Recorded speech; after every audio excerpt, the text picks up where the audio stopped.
Hello students, कैसे हैं आप सभी लोग। उम्मीद है कि आप सभी लोग अच्छे होंगे।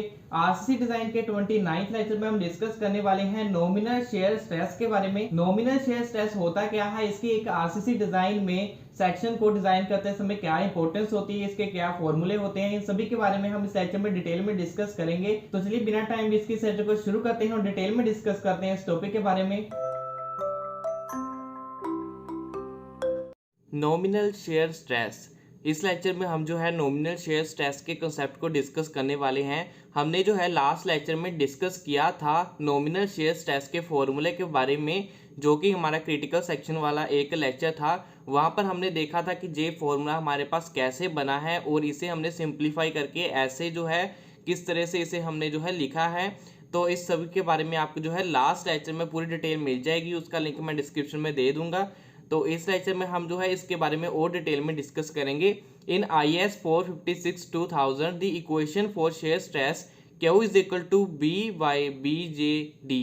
तो जहां पर कह रहे हैं कि 456-2000 जो हमारा IAS कोड है उसके अकॉर्डिंगली जो हमारा शेयर स्ट्रेस होता है वो क्या होता है, उसे शेयर स्ट्रेस को हम जो है Q से डिनोट करते हैं और Q होता है हमारा इज इक्वल टू B/BJD, जहाँ पर B है हमारा share force in beam at critical section. Critical section पर हमारी जो शेयर फोर्स लगती है उसे हम जो है कैपिटल B से डिनोट करते हैं। नीचे B है हमारी width of the beam, J है हमारा लीवर आर्म कांस्टेंट और D है हमारी effective depth of the beam. Has been simplified by dropping the lever arm factor and by changing the term shear stress Q by the term nominal shear stress. हमने क्या किया, जो हमारी जे Q थी, जे denote कर रही थी शेयर स्ट्रेस की टर्म को, और हमने जो है इसे चेंज कर दिया है नॉमिनल शेयर स्ट्रेस में। क्योंकि जैसे लास्ट लेक्चर में हमने देखा था कि जो Q होती है यानी कि शेयर स्ट्रेस होती है वो लगभग 100% जो है हमारी इलास्टिक थ्योरी को जो है डिनोट करती है, लेकिन एक बीम हमारा 100% इलास्टिक थ्योरी पर बेस्ड नहीं होता,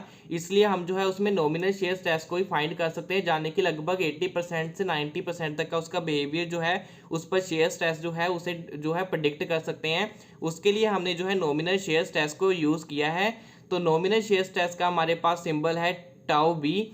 तो इसका फॉर्मूला बन गया, इसमें हमने जो है लीवर आर्म कांस्टेंट को जो है रिमूव कर दिया है और हमने जो है फॉर्मूला हमारे पास बना tau B is equal to B/BD, यानी कि टाउ बी हमारा nominal shear stress is equal to B/BD हो गया है। जहां पर the formula for calculating nominal shear stress in beams और slabs of uniform depth specified in the code is, हम जो है हमारे पास कौन सा फॉर्मूला है नॉमिनल शेयर स्ट्रेस फाइंड करने के लिए किसी भी बीम या स्लैब में, जिस बीम या स्लैब की डेप्थ जो है वो यूनिफॉर्म है। यूनिफॉर्म डेप्थ का मतलब क्या हुआ, जैसे जहां पर आप सिंपली स्पुटेड बीम देख पाओगे, जहां पर जे आप जो बीम देख रहे हो इसकी जो है इफेक्टिव डेप्थ वो यूनिफॉर्म है, यानी कि जहां पर जितनी इसकी इफेक्टिव डेप्थ है जहां पर भी उसकी उतनी ही इफेक्टिव डेप्थ होगी। तो इस केस में हम कैसे फाइंड कर सकते हैं इसका नॉमिनल शेयर स्ट्रेस, उसके लिए हम फॉर्मूला यूज करेंगे tau B is equal to B/BD, जिसमें B है हमारी shear force in the beam at critical section.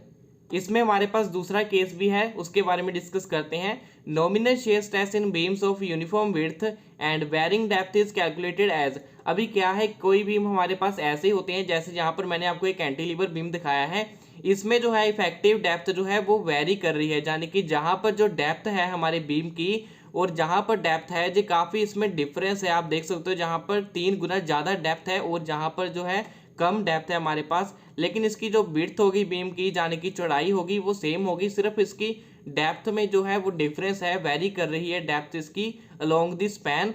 तो इस केस में हमारे पास जो है नॉमिनल शेयर स्ट्रेस फाइंड करने के लिए हमारे पास कौन सा फॉर्मूला होगा, tau B is equal to V capital plus minus M tan β/D, और इसका भी जो है हम बाय करेंगे BD से। तो जहां पर बीटा क्या है, angle between the top and bottom edge of the beam, जो हमारा टॉप और बॉटम एज में जो एंगल बनेगा वहां पर जो है हम फिल करेंगे बीटा की जगह पर उसे, जहां पर यानी कि इस कॉर्नर पर जो है हमारा एंगल बनेगा उसे हम जो है जहां पर फिल करेंगे तो हम जो है कैलकुलेट कर सकते हैं नॉमिनल शेयर स्ट्रेस। और अगर आप जहां पर प्लस माइनस का जो साइन देख रहे होंगे इसे हम कैसे जो है सोल्व करेंगे, the negative sign applies when bending moment M increases numerically in same direction as effective depth D and positive sign when M decreases. क्या कह रहे हैं, जब हमारी जो है इफेक्टिव डेप्थ इंक्रीज कर रही है, हमारी इफेक्टिव डेप्थ किस डायरेक्शन में इंक्रीज कर रही है, राइट से लेफ्ट की तरफ। अगर हम राइट से लेफ्ट की तरफ जाएंगे तो हमारी इफेक्टिव डेप्थ जो है वो इंक्रीज कर रही है।